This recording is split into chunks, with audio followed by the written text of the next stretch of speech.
Assalamualaikum warahmatullahi wabarakatuh. Saya Rahmat Surya Munajar dari kelas 3H. Di sini saya akan memberikan contoh bagaimana cara penerapan 1NF sampai dengan 3NF pada mata kuliah basis data. Di sini saya menggunakan data proyek Tol Pekanbaru Dumai dan Tol Pekanbaru Padang, di mana tabel ini akan saya jelaskan bagaimana penerapan 1NF sampai dengan 3NF. Pertama, kita membuat tabel baru yaitu tabel anormalisasi, di mana tabel anormalisasi ini adalah dengan memisahkan satu value dengan multi value, di mana satu value itu adalah nomor proyek dan nama proyek. Jadi pertama kita membuat tabel proyeknya. Tabel proyek. Sini pertama kita membuat nomor proyek.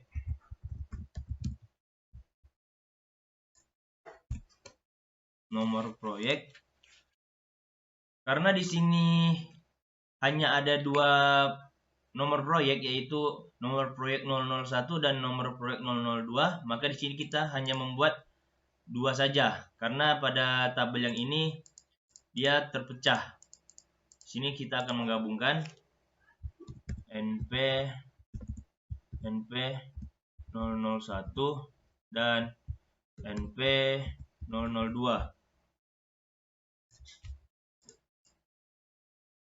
Oke, selanjutnya kita membuat nama proyeknya.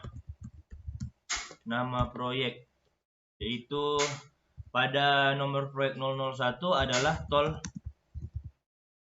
Pekanbaru Dumai, dan nomor proyek 002 adalah Tol Pekanbaru Padang.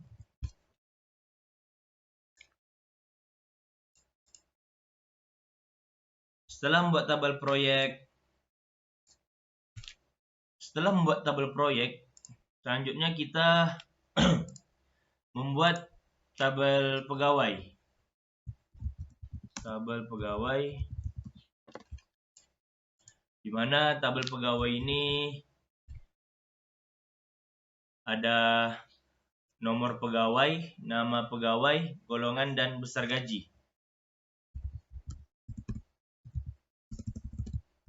Tabel pegawai.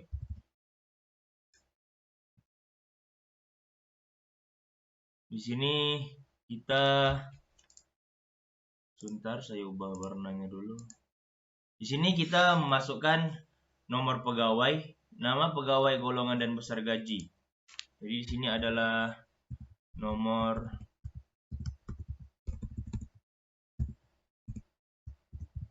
pegawai, nama pegawai, golongan, dan besar gaji. Saya perbaiki sebentar. Oke. Di sini nomor pegawainya ada 6, yaitu pegawai 01, pegawai 02, pegawai 03, pegawai 01, pegawai 04, dan pegawai 05. Ini saya copy saja. Oke. Dan besar gaji ini ditulis juga.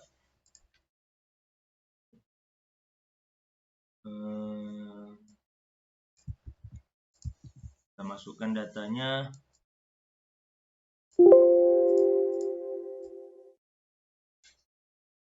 Ini saya mau ubah warnanya sebentar.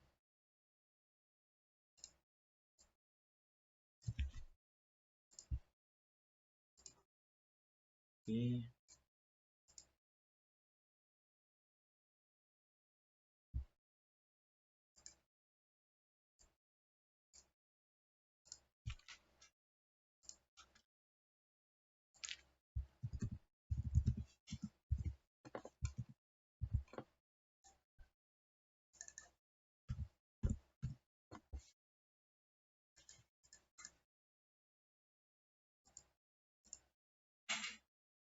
Baik, setelah kita membuat tabel anormalisasi, selanjutnya kita membuat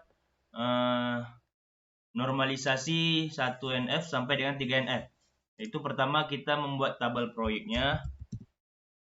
Oh iya, pada normalisasi ini tabel-tabel yang saya buat akan kita hubungkan dengan SQL Developer Data Modeler. Jadi kita lanjutkan tabel proyek, nomor proyek, dan nama proyek kita copy saja. Selanjutnya di sini tabel pegawai.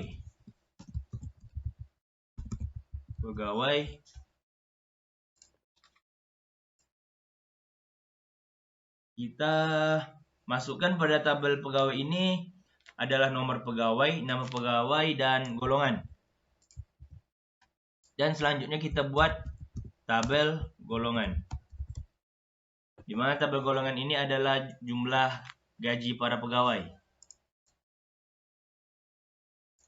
Tabel golongan.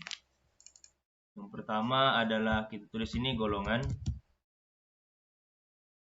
Golongan pada data proyek ini terdapat 3, yaitu A, B, C. Hingga sini kita masukkan golongan A, golongan B, dan golongan C. Dengan besar gaji, besar gaji.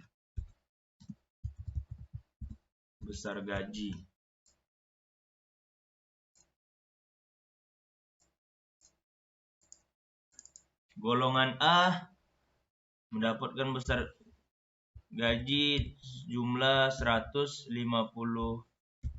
juta.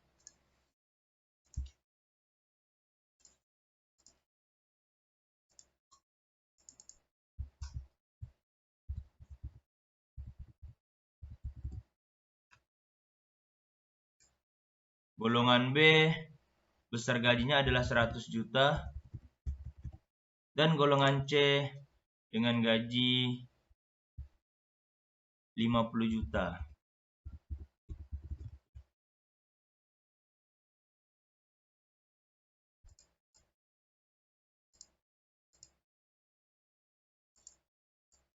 Di sini saya ubah warnanya sebentar.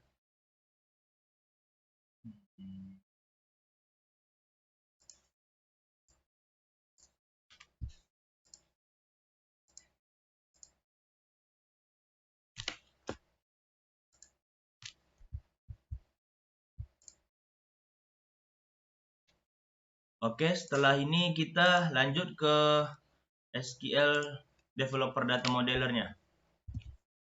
Di sini saya akan membuat entitas pertama, yaitu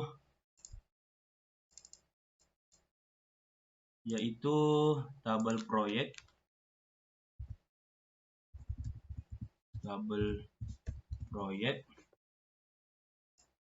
Atributnya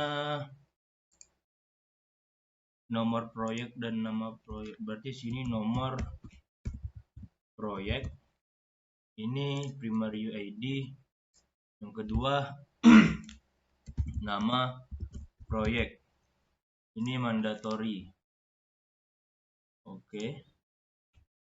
Selanjutnya kita membuat tabel pegawai. Yang memiliki atribut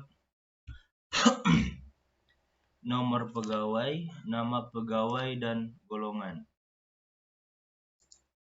Artinya yang pertama ini nomor pegawai, ini primary UID. Yang kedua nama pegawai, ini mandatory. Yang terakhir adalah golongan. Ini mandatory.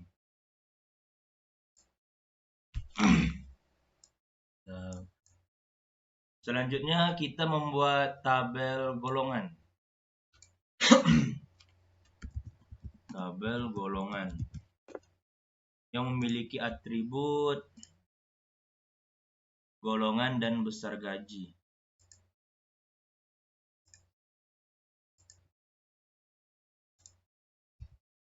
golongan. Ini primary UID dan besar gaji. Besar gaji. Ini mandatory. Setelah ini kita membuat relasi yang menghubungkan antara tabel proyek, tabel pegawai, dan tabel golongan. Di sini pertama-tama kita mengarahkan tabel proyek ke golongan, yaitu dengan menggunakan relasi one to many. Oke. Selanjutnya menggunakan relasi one to many lagi, yaitu dari tabel golongan ke tabel pegawai. Source opsionalnya kita matikan.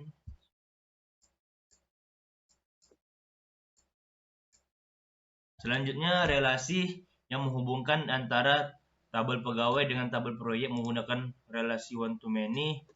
Berarti karena satu proyek bisa memiliki satu atau lebih pegawai, berarti dari one to many ke pegawai. Oke. Di sini bila kita baca suatu proyek bisa memiliki satu atau lebih pegawai, dan satu proyek bisa memiliki satu atau lebih golongan pegawai, dan tabel golongan bisa one to many mengarah ke tabel pegawai. Mungkin hanya ini yang bisa saya berikan contoh. Apabila masih ada kekurangan, saya mohon maaf karena saya masih dalam tahap belajar. Wabillahi taufiq wal hidayah. Assalamualaikum warahmatullahi wabarakatuh.